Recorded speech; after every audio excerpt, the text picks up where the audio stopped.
Joining us now to break down the start of the Democratic Convention and the 2020 election more broadly is Boyd Matheson, an opinion editor for Deseret News. So Boyd, when we talk about the idea of the Democratic Convention first kind of being kicked off tonight, a lot of people are saying this is really the kickoff, if you will, to the presidential race in totality. So how important is tonight for the Democratic Party?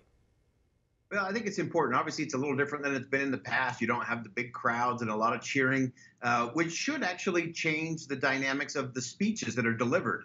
I don't think a lot of people are going to be able to get away with a lot of red meat lines and applause lines because there is no audience to applaud. And so I think if they do that, I think that will be at their peril. I also think another big challenge is the Democrats have to prove that they are not just against President Trump.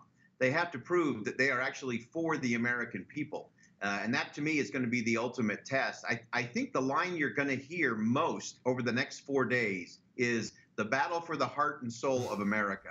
And I'm going to take issue with that because the heart and soul of America has nothing to do with Washington, D.C. And so I think it'll be interesting to see where the Democrats go in terms of their speeches. If they try to claim that mantle of they are the heart and soul, they better demonstrate it to the American people, because what the American people want to see, especially those voters you're talking about in those critical battleground states, they want to actually hear about community. They want to hear about self-reliance. They want to hear about opportunity and upward mobility. And those are not things that I think are currently slated for the Democratic National Convention. I think those are all very good points, and especially the point about finding something to vote for rather than vote against. I mean, even right now, I know last week we reported on recent polls that showed something about 60% of Biden supporters were voting against President Trump, more so than they were voting for Joe Biden. And I think that speaks to the enthusiasm gap, which will translate to voter turnout. That's going to be very important in this upcoming race. And that does bring me into a new poll that came out just last night. CNN saying that it's about 50% in favor of Joe Biden, 46% in favor of Trump Pence. That's a very close margin. That's a 10-point swing from the same poll last month. Do you think that this is an anomaly or the beginning of a trend? I think you're going to see the race get very tight between now and the first Tuesday of November, which is normally how it's going to go anyway. People are really just starting to engage and take notice. Also, be very careful of a lot of the broad national polls, because this is going to come down to a state-by-state battle in terms of the Electoral College. And so, again, the big polls, you can say, well, take New York and Texas and California out, and then what does it look like? What does Florida look like? What does Wisconsin, Michigan, Pennsylvania? Those are going to be the real places that are going to matter in the end when it comes to the Electoral College. And again, what message is going to resonate with those voters? That's going to be the real key. And I think in particular, those Midwest swing states will once again swing the election.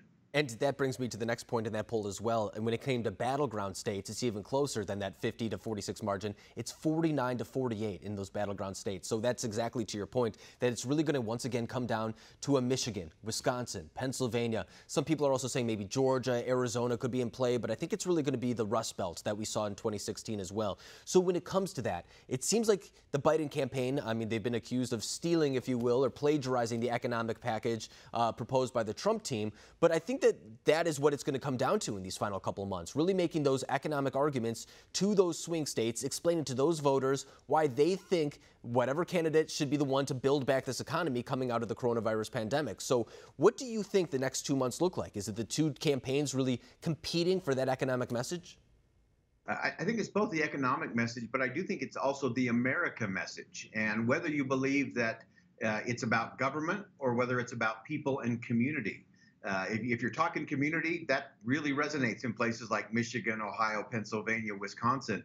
If you're just talking about government taking care of things, that's a tougher sell. And so I think it's going to be those competing messages of, do you have confidence in the federal government to take care of you, or do you have more confidence in a free market economy and strong institutions of civil society like your neighbors? Like your local church and civic organization. It's all going to be about where your confidence lies.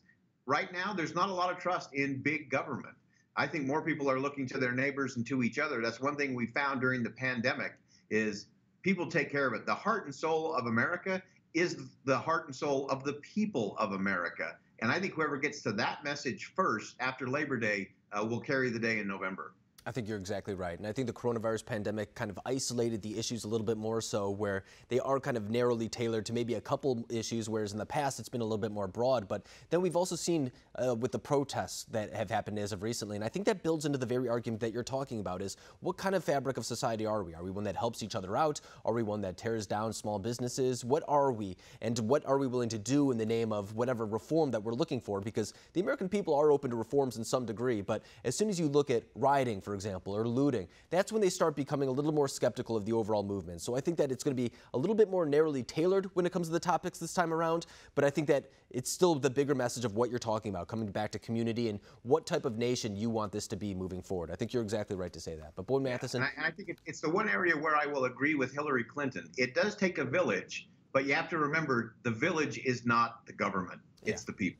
That's exactly right, and that's what makes this republic so great, is that we all get a say in deciding what direction this country goes in next. So that's really what's on the ticket this November. But Boyd Matheson, I appreciate you coming on tonight, breaking down the Democratic convention as well as the election more broadly. Thank you very much.